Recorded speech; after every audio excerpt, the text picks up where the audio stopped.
بسم الله الرحمن الرحيم، والصلاة والسلام على نبينا محمد وعلى آله وصحبه أجمعين.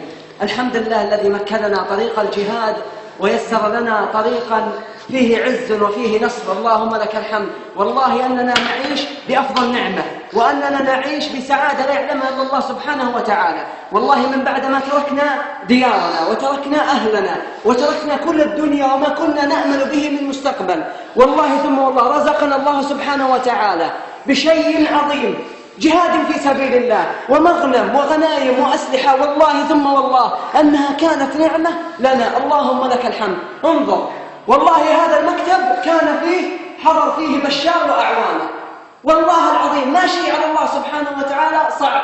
إذا الله أمكن للمسلمين والمجاهدين شيء مكن الله لهم، وهذا هم الأخوة تركوا كل ما لديهم من وظائف ومستقبل ورزقهم الله بأفضل.